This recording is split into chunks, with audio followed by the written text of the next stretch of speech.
Второй день соревнований намного волнительнее для ребят, чем первый, поскольку этот отборочный этап, как и сам фестиваль, для них новый. Им предстоит за 2 часа протестировать своих роботов в направлении Hello Robot, который включает в себя 2 номинации – чертежник и перевозчик. Впрочем, номинации для новичков довольно сложные. К примеру, Хадижа Астемирова учится в 4 классе. Сейчас она и ее команда программируют свою чудо-машину и пытается рассчитать всю траекторию движения линии для того, чтобы робот смог нарисовать рисунок. Ставим рулевое управление, чтобы он ехал направо, налево и поворачивался.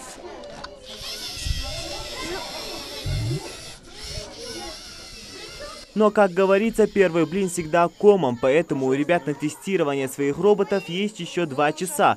Хусейн Мурзабеков в одной команде с Хадижей, и главное для него, как и для всех участников, занять только 1-е место. Некоторые участники, там надо зарабатывать баллы. Иногда получается 50 баллов, иногда 25, считай, как ты попадешь на точку. Рисунок номинации «Чертежник» был выбран путем жеребьевки. Юным конкурсантам придется хорошенько потрудиться, чтобы победить. Здесь идет линия зона старта, здесь идет зона финиша. Робот должен проехать от точки до точки, соответственно, вот нарисовав вот такой вот рисунок. То есть это его задача.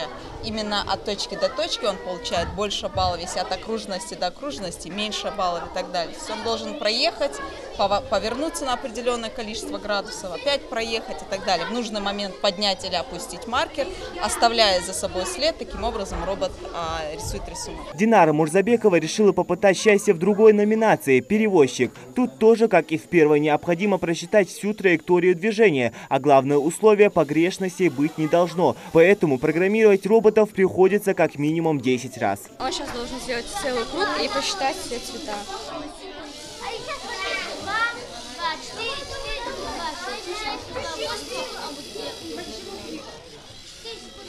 Ну, у нас свой порядок установлен.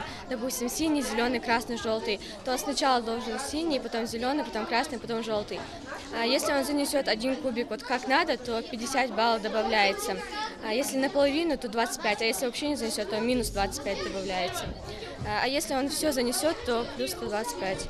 Время тестирования подошло к концу. Теперь ребятам нужно сдать своих роботов на проверку. Проверять их на вместимость вот в этот вот куб, размер которого 250 мм во всех измерениях. Начнем с чертежников. И вот настал самый волнующий момент. Второй заезд финальных соревнований. Сейчас нет права на ошибку. Робот должен самостоятельно выполнить все необходимые условия. Как только очередной робот стартует по траектории, все замирают в ожидании. В зале напряженная атмосфера. Эмоциям и волнениям детей нет предела.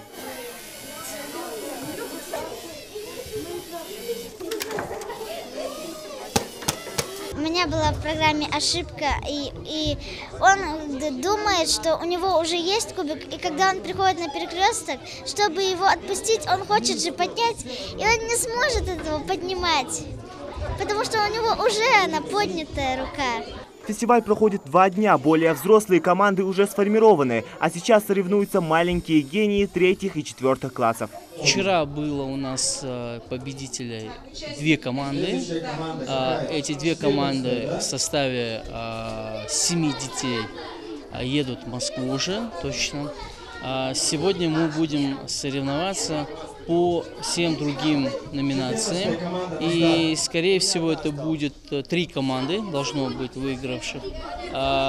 И как раз-таки вот поедут только те, кто займет 1-е место. По результатам конкурса самые лучшие участники получат возможность представить республику на Всероссийском фестивале робототехники в Москве, который пройдет в марте этого года. Зелимхан Калоев, Хаваш Гойгов, Новости 24.